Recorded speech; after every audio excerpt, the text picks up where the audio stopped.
Hello friends, आपल्या सर्वांची आवडती मालिका आनंदी या मालिकेच्या आजच्या बुधवार 8 एप्रिलच्या एपिसोडमध्ये एकानंतर एक जबरदस्त ट्विस्ट आले आहेत.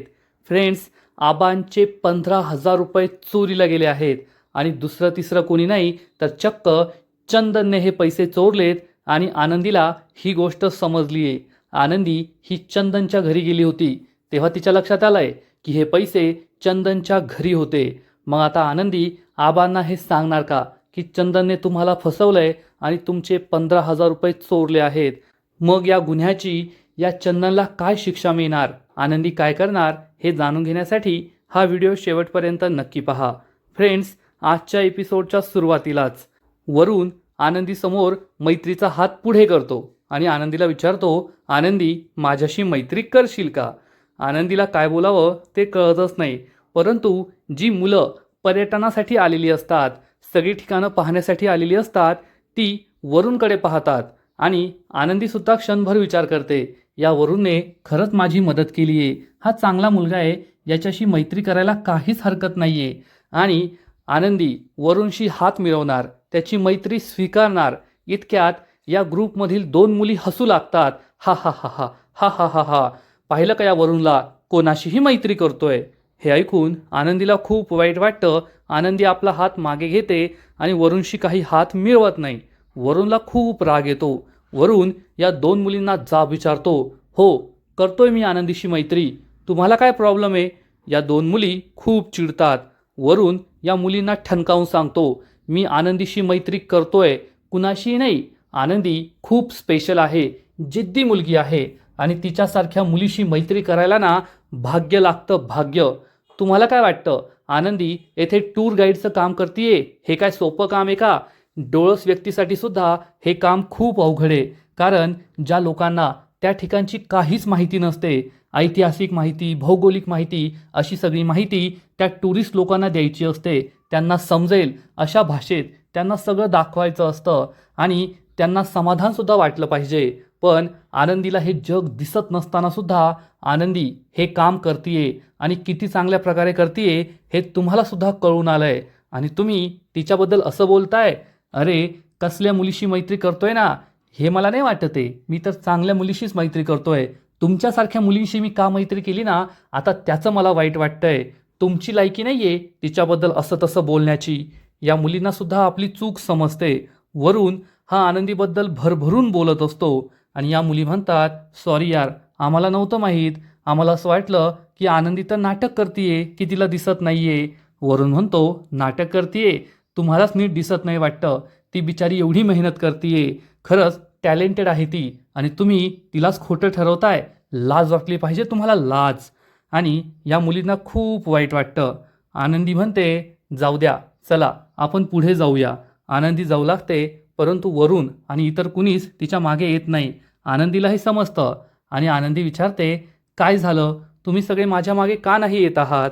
आणि तेवढ्यात या 2 मुली पुढे येतात आणि म्हणतात, सॉरी आनंदी, आम्ही तुला चुकीचं समजलं, खरंच तू खूप ग्रेट आहेस, तुला दिसत नाही तरी तुम्ही आम्हाला हे जग दाखवतेस आणि आम्हाला दिसतं तरीसुद्धा आम्ही तुझ्याशी एवढं वाईट वागलो, हे घे पैसे. असं म्हणून ही मुलगी चक्क आनंदीला 500 रुपये देते आणि सांगते, हे तुझ्या कामाची पावती आहे, तुझ्या कामाचं बक्षीस आहे.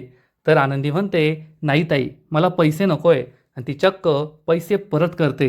वरून आनंदीचे फोटोज काढत असतो. आनंदी या मुलीला सांगते, मला माझ्या कामाचे पैसे मिळतील, जेवढे पैसे मिळतात त्यात मी समाधानी आहे, मला जास्तीचे पैसे नको आहे. तुम्ही सगळे खुश झाला, तुमचं समाधान झालं, यातच मला माझे पैसे मिळाले. असं म्हणून आनंदी हे पैसे परत करून टाकते. या मुलींना खूप आनंद होतो की खरंच आनंदी मनाने सुद्धा किती चांगली मुलगी आहे आणि तिने पैसे घ्यायला नकार दिले आहेत. या मुली म्हणतात, खरंच आनंदी किती चांगली आहेस तू, पण आम्हाला तुला काहीतरी द्यायचं आहे. ही मुलगी आजूबाजूला पाहते तर तिच्या कानावर एक जास्वंदीचं फूल लावलेलं असतं आणि ती हे फूलच आनंदीला देते आणि म्हणते, एवढं फूल तर घेशील, पैसे नको घेऊ. आनंदी खूप खुश होते, त्यांना थँक्यू म्हणते. वरून तिचे फोटोज काढतो आणि या मुलींना म्हणतो, पाहिलं का, आनंदी ही आपल्या सगळ्यांसाठी इन्स्पिरेशन आहे. ती इतक्या अडचणीतून मार्ग काढतीये, जिद्दीने पुढे जातीये आणि अशीच माणसं यशाची शिखरं सर करतात, यश मिळवून दाखवतात आणि आनंदी ही नक्कीच यश मिळवणार.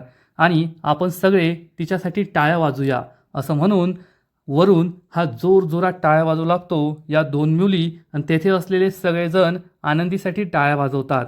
आनंदीला खूप आनंद होतो. आज तिच्या नोकरीचा पहिलाच दिवस आहे आणि सगळे तिच्या कामावर खुश झाले. तिचं एवढं कौतुक केलं म्हणून तीही खुश होते. तिच्या चेहऱ्यावर खूप सुंदर गोड स्माईल येते. आणि इकडे मालक साहेबांच्या फॅक्टरीमध्ये दोन बायका एकमेकींशी भांडण करत असतात.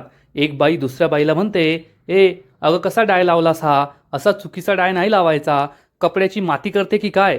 तर ही पहिली बाई म्हणते, ए तू काय मला अक्कल शिकवते, तू काल परवा आली आहे, मी इथे अनेक वर्षांपासून काम करते, असा डाय नाही वापरला ना तर कपड्याला अशी लकाकी नाही येत.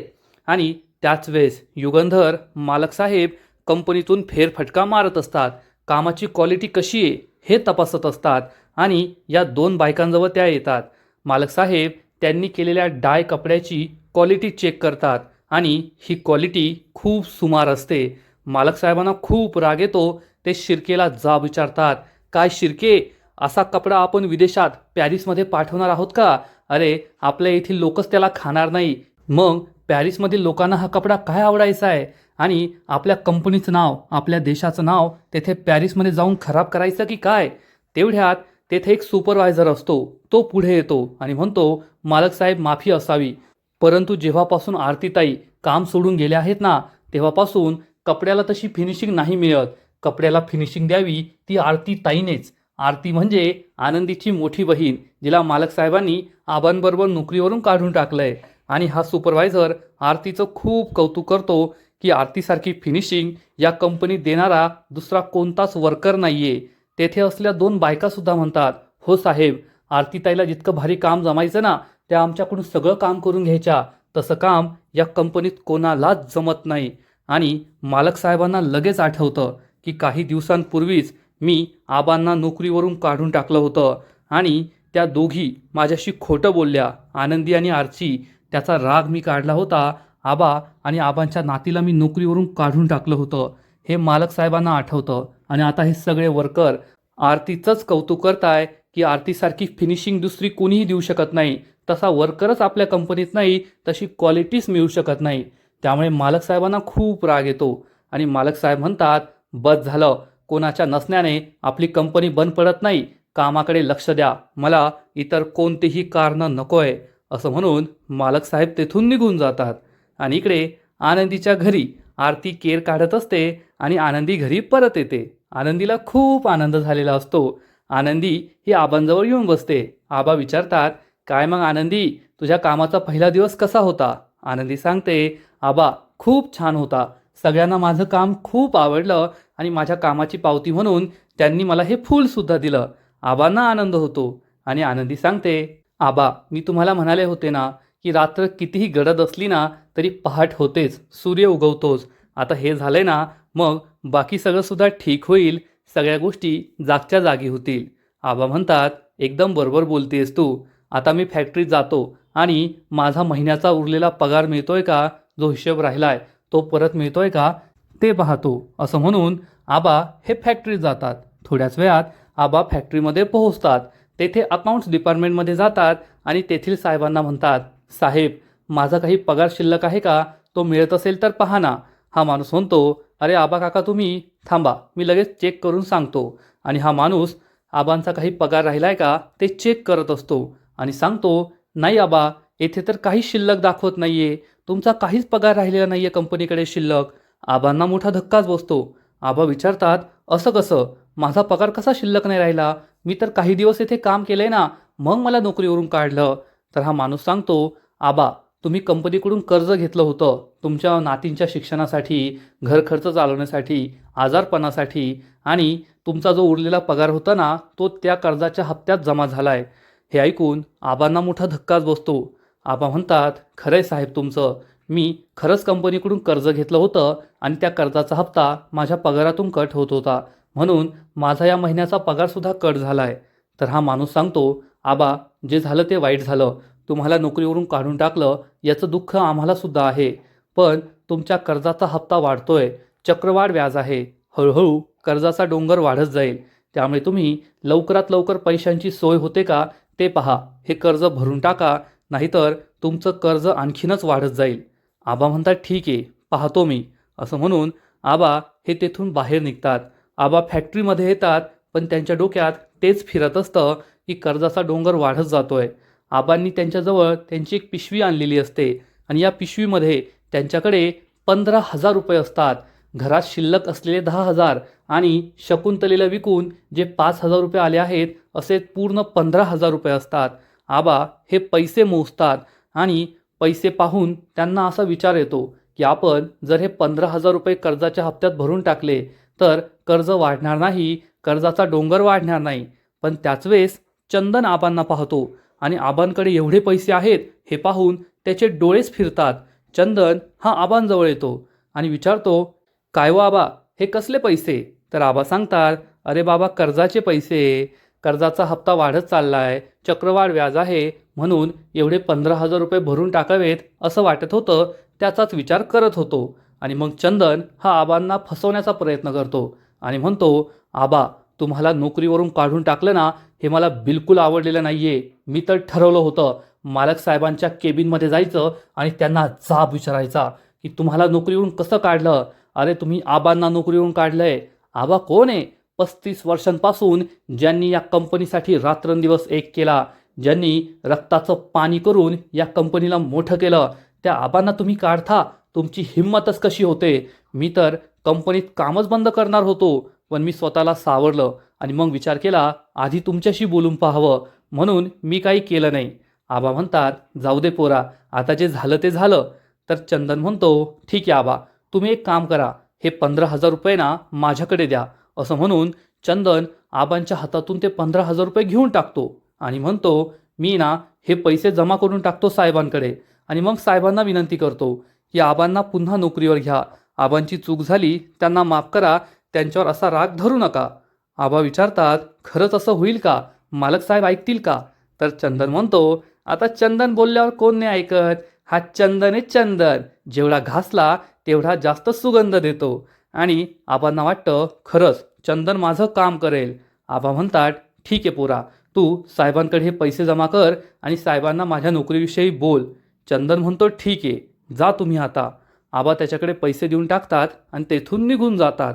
चंदन चांगलाच खुश होतो आणि म्हणतो, आबा, या चंदनला तुम्ही अजून ओळखलं नाहीये.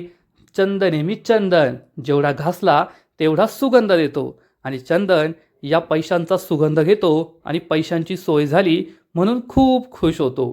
तर इकडे घरात सगळ्यांना काळजी वाटत असते की आबांना त्यांचा उरलेला पगार मिळेल की नाही. आनंदी म्हणते, आबांना खूप काळजी वाटतीये, आता नोकरीचं काय होईल?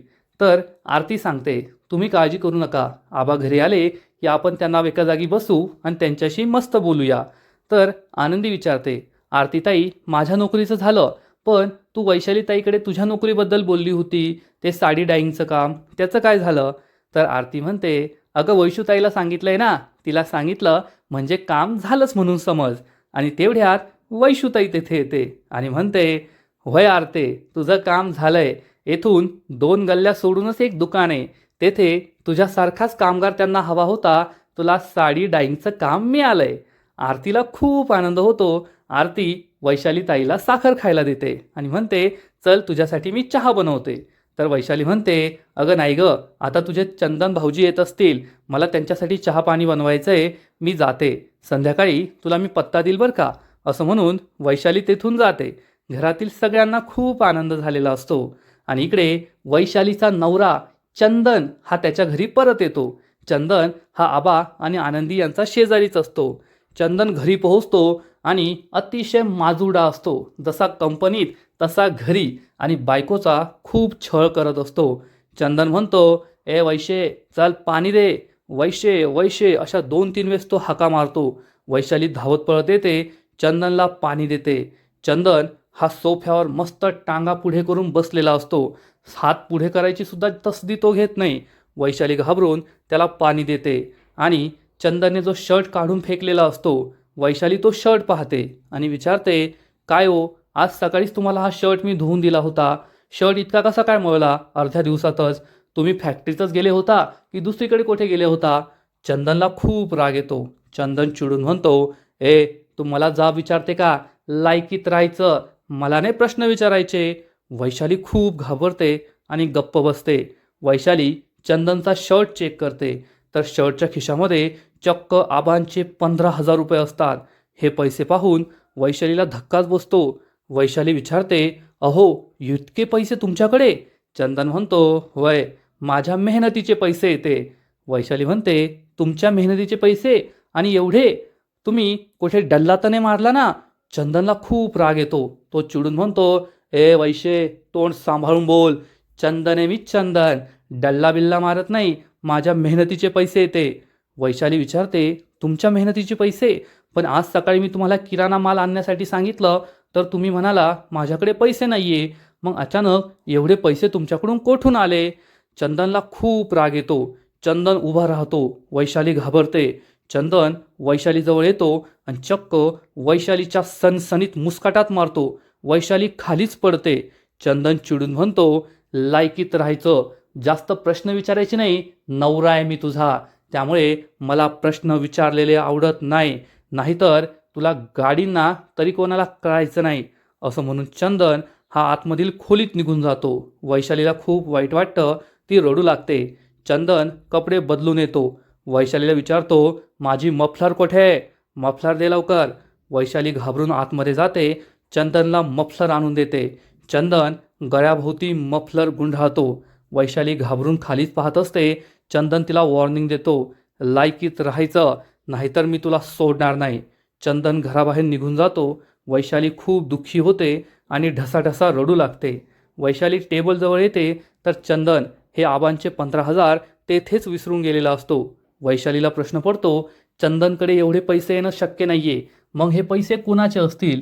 चंदनने खरंच चोरी तर केली नसेल ना? डल्ला तर मारला नसेल ना? हाच प्रश्न वैशालीला पडतो. आणि तेवढ्यात आनंदी तेथे येते. वैशाली डोळे पुसते. आनंदी म्हणते, वैशाली ताई, तू आरतीताईच्या नोकरीचा नवीन पत्ता देणार होतीस ना? मी तो घ्यायला आली आहे. वैशाली म्हणते, अगं हो, मी विसरलेच. तू थांब, बस, मी पत्ता लिहून आणते. वैशाली आतमध्ये जाते आणि आनंदी तेथे सोफ्यावर बसते. आणि त्याच वेळेस आनंदीला या 15,000 रुपयांचा सुगंध येतो. कारण जेव्हा शकुंतलेचे 5,000 रुपये त्या माणसाने दिले होते, आबांनी आनंदीलाच हे पैसे कोटच्या खिशात ठेवायला सांगितले होते आणि या पैशांना अत्तराचा सुवास येत होता. आणि आतासुद्धा आनंदीला तोच सुवास येतो. आनंदी विचार करते, हा तर त्याच पैशांचा सुवास आहे जे आबांना शकुंतलेला विकून मिळाले होते. मग हे पैसे येथे कसे? आनंदी ही थोडी पुढे जाते, तर टेबलवर तिला पैसे सापडतात. ती या पैशांचा वास घेते. आनंदीला मोठा धक्काच बसतो. हे तर आबांचे पैसे आहेत. मग चंदन भाऊजींच्या घरात कसे आले? हाच प्रश्न आनंदीला पडतो. तेवढ्यात वैशाली तिला हाक मारते. आनंदी पैसे खाली ठेवून देते. वैशाली या नवीन दुकानाचा पत्ता घेऊन येते आणि आनंदीला देते. तर आनंदी विचारते, वैशाली ताई, तू अत्तर लावलेस का? तर वैशाली सांगते, मी आणि अत्तर? अगं, घरची धुनी भांडीची कामं करायची, अत्तर लावायला कोणाला वेळ मिळतो? आनंदी म्हणते, ठीक आहे, पण आता मला चंदन भाऊजींचा जोरात आवाज आला होता. तू ठीक आहेस ना? काही झालंय का? वैशाली तिला काही सांगत नाही आणि म्हणते, नाही गं, मी ठीक आहे. आनंदी ही तेथून बाय बाय म्हणून जाते. वैशालीला खूप वाईट वाटतं. आनंदी घरी येत असते आणि तिच्या मनात हाच विचार असतो की आबांचे पैसे चंदन भाऊजींच्या घरात कसे काय आले? हाच प्रश्न आनंदीला पडतो. आणि इकडे आबा घरी पोहोचलेले असतात. आनंदीसुद्धा घरी येते. आनंदी आबांचा कोट घेते आणि आबांच्या कोटमध्ये पैसे आहेत की नाही ते चेक करते. तर कोटमध्ये पैसे नसतात. आरती आबांना पाणी देते आणि आबांना विचारते, आबा, पगाराचे शिल्लक पैसे भेटलेत का? तर आबा सांगतात, कसले पगाराचे शिल्लक पैसे? उलट कंपनीकडेच आपलं देणं लागलंय. आपण जे कर्ज काढलं होतं ना, ते पैसे द्यायचे आहेत आणि आता तेच कर्ज आपल्याला फेडावं लागेल. आरतीला मोठा धक्काच बसतो आणि आनंदीला कोटमध्ये पैसे सापडत नाही. त्यामुळे आनंदी हा कोट तेथे अटकून ठेवते आणि आबांना विचारते, आबा, तुमच्या कोटमध्ये पैसे होते, ते कोठे गेलेत? तर आबा म्हणतात, ही एक दुसरी मनकवडी आहे, तिच्यापासून काहीच लपवता येत नाही. आबा सांगतात, अगं, त्या साहेबांनी सांगितलं की 66,000 कर्ज झालंय, कर्जाचं व्याज वाढतंय, म्हणून मी विचार केला पैसे भरून टाकावेत. त्यामुळे घरातील शिल्लक 10,000 आणि शकुंतलेचे 5,000 असे 15,000 रुपये त्यांना देऊन टाकले. चंदनकडे दिले. चंदन म्हणाला, मी देऊन टाकेल. आरती विचारते, चंदन भाऊजींकडे का दिले? तर आबा सांगतात, ते चंदन मला म्हणाला की मी साहेबांशी बोलेल म्हणून त्याच्याकडे दिले. आरतीला काही वाटत नाही. आरती विचारते, खरंच मालक साहेब ऐकतील का, नोकरी परत देतील का? तर आबा सांगतात, नाही मला नाही वाटत मालक साहेब कोणाचं ऐकतील. पण आनंदीच्या मनात मात्र वेगळीच शंका असते. आनंदीला प्रश्न पडतो, आबांनी हे पैसे चंदन भाऊजींना दिले तेथे फॅक्टरीमध्ये जमा करण्यासाठी, मग चंदन भाऊजींनी हे पैसे फॅक्टरीत का जमा केले नाहीत, ते त्यांच्या घरी का होते? चंदन भाऊजींनी आबांना फसवलंय का?